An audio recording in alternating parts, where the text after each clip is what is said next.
African smallholders are confronted with a variety of challenges. They face numerous challenges in agriculture, and there is often the need for them to invest significant amounts of time and money to support daily household activities. There have been many efforts devoted to support smallholders.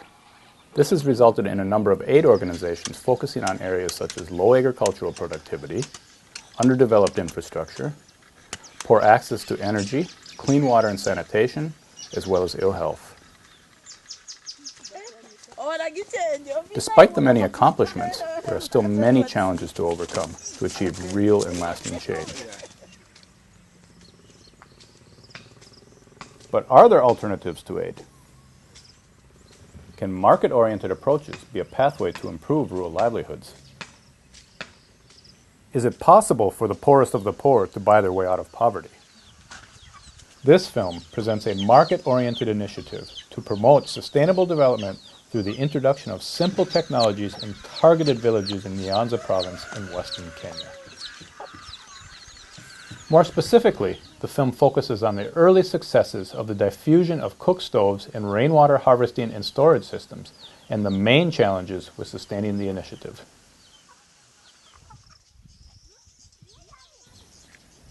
Nyanza province is a densely populated region, and family sizes are usually large. Incomes are based on agriculture, where sorghum and maize are the main crops grown.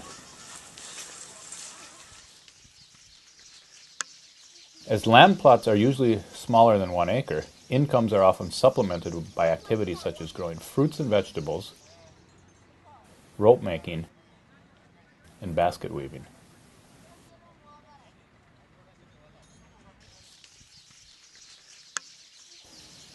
In addition to the economic challenges faced by them, poor infrastructure in rural areas also hampers possibilities for improving their livelihoods. Access to electricity is not an option, and roads in villages are often impassable by car, making the movement of goods and people time-consuming and expensive. Despite the variety of challenges faced by people in the region, there are a number of established and functioning institutions. Local market systems exist for the buying and selling of goods and services, and most villages have some sort of formalized group structure. Can such functioning structures be used to facilitate change?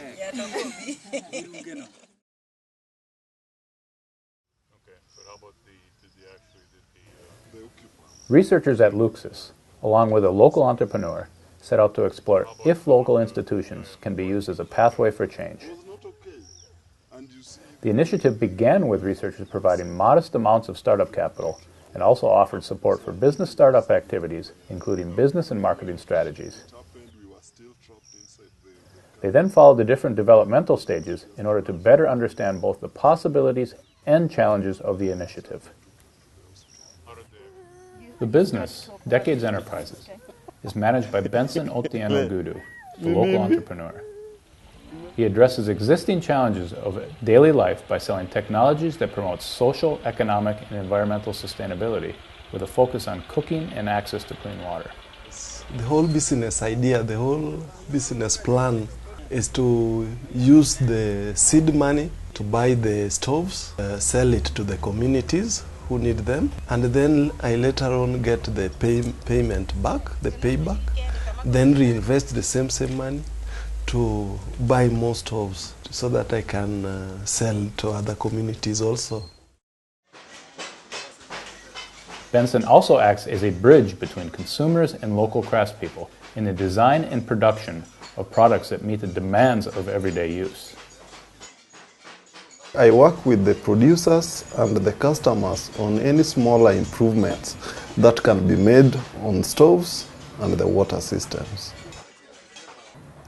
My role is to supply a system that works from the moment it is installed. Benson targets rural households for whom the ability to pay cash for many technologies is difficult. By offering payment plans to purchasers, the costs of the technologies can be spread over time. The Technologies are designed to save money and time on daily household activities. The money saved can then be applied to the monthly payments. But what are the burdens faced by the rural population, and what technologies can be introduced that can diminish these problems?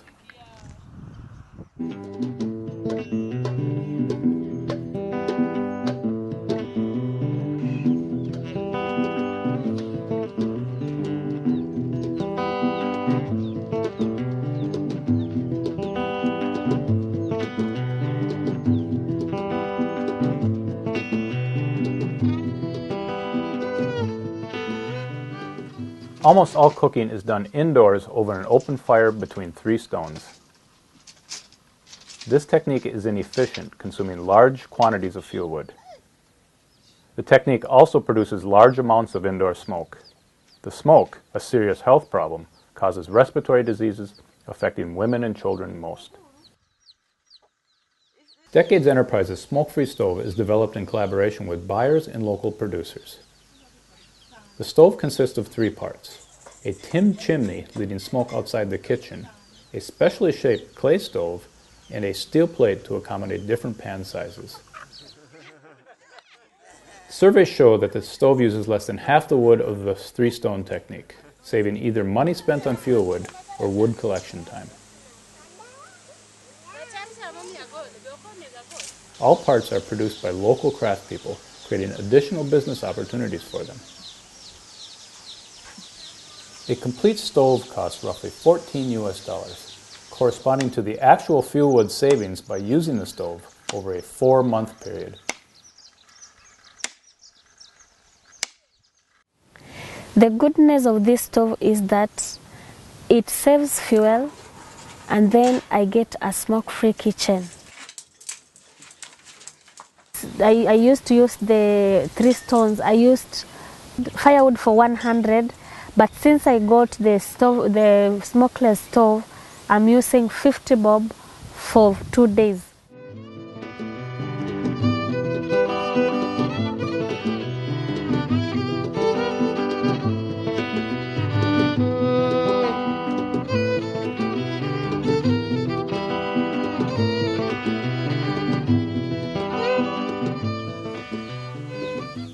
Despite that Nyanza province is one of the rainiest regions in Kenya, access to clean water is one of the largest challenges. Rural households in the region expend large amounts of time or money to obtain water. It can take up to several hours to collect a container. Regardless if it is collected or purchased, the water is often of very poor quality.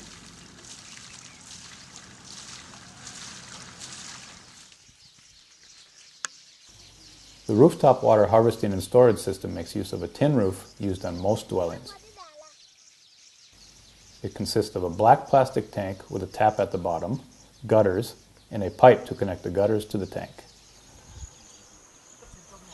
Depending on the amount of water used, 1 or several tanks can provide access to sufficient quantities of clean water right outside the door. The price of a 1,000-liter system is roughly $175, corresponding to the amount to buy potable water for an average family for 6 months. In addition, if there is excess water, it can be used for agricultural production, helping to generate additional income for families. Okay, the system, water tank we install here, is used for cooking and drinking, and maybe washing the clothes. Okay, the benefits of the system is that my wife and the children, they don't go and fetch water in the river, and the time they were using in fetching the water, now the wife is using in making the baskets, which is economical part of our home. Yes. The quality of the water is clean water, and my children nowadays, they are not infected with the waterborne diseases. And the money I was using in buying the medicine there before, now I'm doing other things in the home, and I thank for the water system. Since 2009, Benson has sold several hundred smoke-free stoves. Because of the immediate benefits the stoves offer, it has not been a problem to sell them. They are appreciated for their durability, time, and money savings. More recently, Benson has started selling rooftop water harvesting systems, where several units have been installed. Even if they have a much greater price, interest in these systems is also large because of the multiple and significant benefits they bring. Despite the many successes, the initiative has not been without its problems.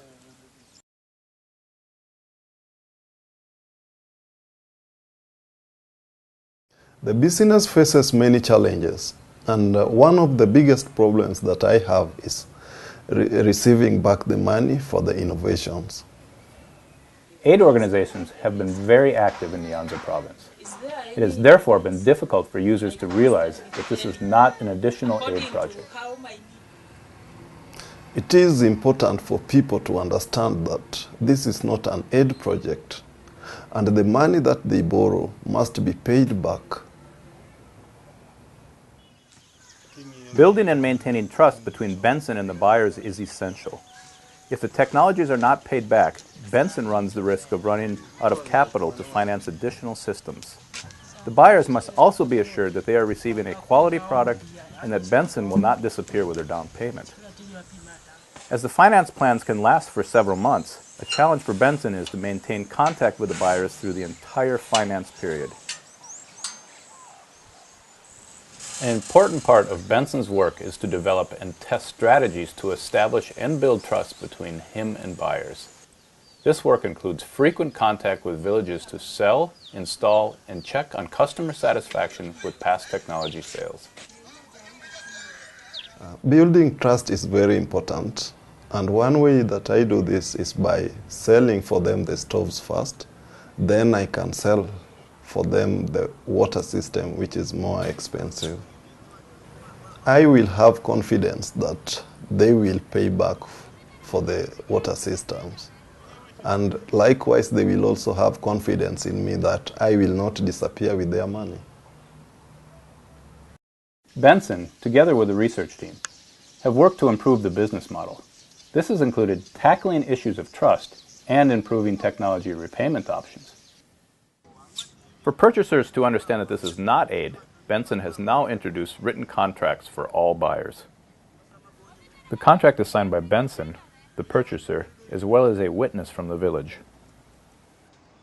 A written contract would act as a reminder of the agreement that we have. So hopefully they would not default on the payment. I'm now introducing someone from the village to witness the contract signing so that the agreement is known by someone from the village. To also ensure repayment of the amount borrowed, a modest fee for late installments has been implemented. Adding a modest penalty fee for late payment would also compel them to pay in time. Since it is difficult for Benson to visit buyers regularly, he has needed to develop alternative strategies to collect and remind buyers about payments. Transport cost is very high in Kenya, and it is not economical for me to drive out each month to collect money.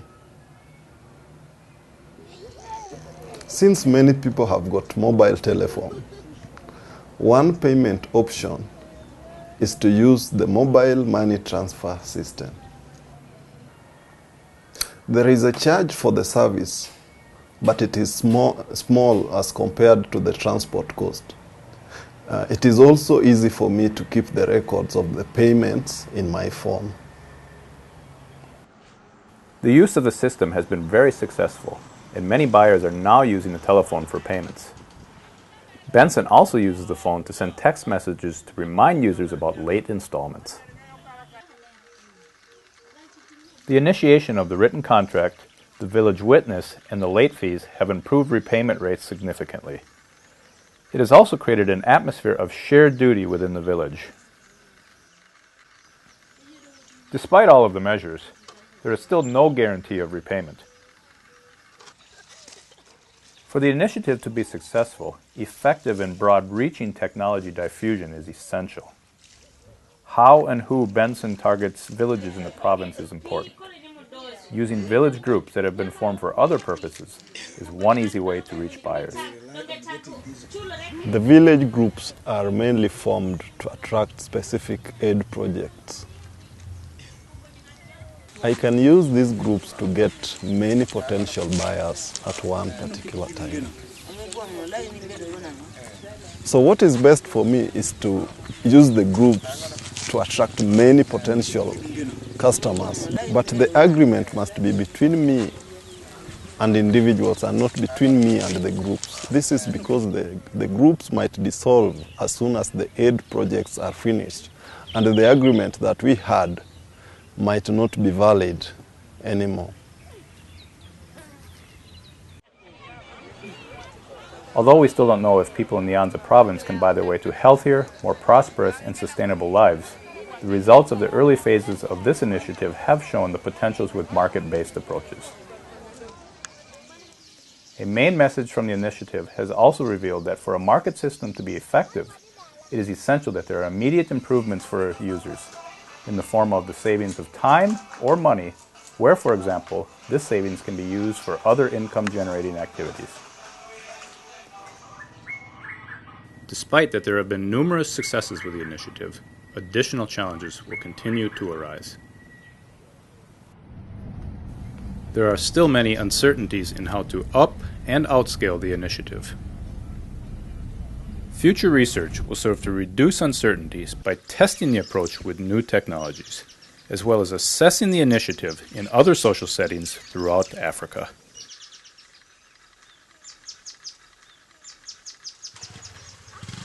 The diffusion of simple technologies is just one approach. Many different types of initiatives are needed if poverty alleviation and sustainable development efforts are to be widespread and lasting.